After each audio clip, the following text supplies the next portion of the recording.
مهما ماما اتكلمت معاها كانت أضعف من إنها تدافع عن نفسها قدام أي متنمر. مهما كنت بتكلم معاها كانت أكبر من إنها تقف في وش اللي بيأذيها. لغاية بداية السنة دي ولد مع تالية في الفصل بقاله سنين بيتنمر عليها لفظيا، قرروا إن يزيد حدة التنمر لتحرش. التحرش ما كانش جنسي بل كان تعنيف، يخبطها وهو ماشي على اعتبار انه ما شافهاش، يزقها وهو بيجري، يرفع كتاب قريب من وشها كأنه هيضربها وهي تترعب.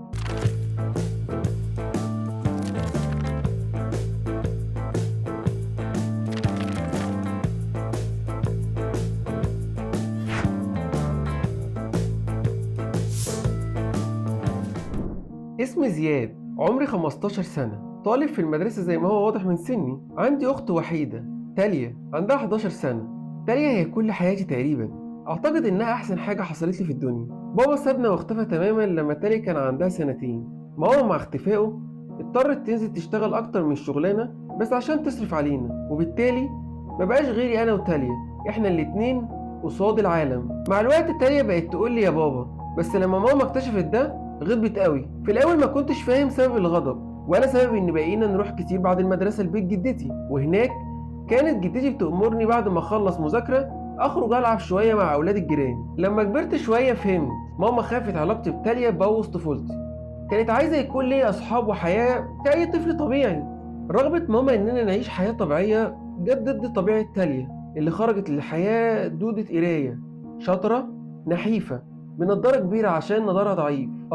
تالية أختي كانت الضحية المثالية للتنمر شكلا وموضوعا. مهما ماما اتكلمت معاها كانت أضعف من إنها تدافع عن نفسها قدام أي متنمر. مهما كنت بتكلم معاها كانت أكبر من إنها تقف في وش اللي بيأذيها. لغاية بداية السنة دي ولد مع تالية في الفصل بقاله سنين بيتنمر عليها لفظيا، قرروا إن يزيد حدة التنمر لتحرش. التحرش ما كانش جنسي بل كان تعنيف، يخبطها وهو ماشي على اعتبار انه ما شافهاش، يزقها وهو بيجري، يرفع كتاب قريب من وشها كأنه هيضربها وهي تترعب. في الاول سياسة ماما كانت انها تسلك الطرق القانونية، الطرق اللي بقالها سنين ماشيين فيها وما ظهرش من وراها اي نتيجة. دي مدرسة حكومية، مهما اتقال ان عندهم سياسة عدم الرحمة تجاه التنمر الا ان تقريبا هم كانوا ما بيرحموش الضحايا عشان يحرموا يشتكوا.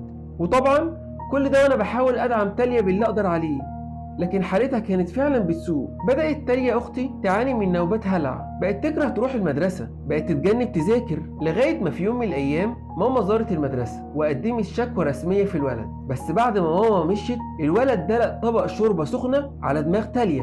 لحسن الحظ إنها بعدت في الوقت المناسب، لكن للأسف جزء من وشها ورقبتها اتحرق. لحسن الحظ إنها حروق هتتعافى منها وترجع زي ما كانت، بس نفسيا عمرها ما هترجع ابدا. كنت غضبان من بابا اكتر من الولد ده. طول الوقت لما بيحصل لنا اي حاجه افكر ان بابا لو موجود ما كانش هيحصل لنا اي حاجه زي كده.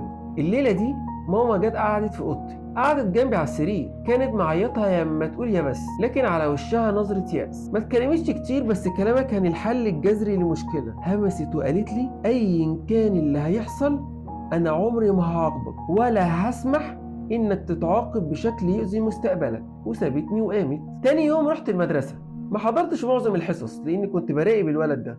جت اللحظة المناسبة لما دخل الحمام وسط تمرين الباسكت، كان لوحده تماما. دخلت وراه الحمام وبخبطتين في بطنه كان متكوم على الارض. وفين يوجعك؟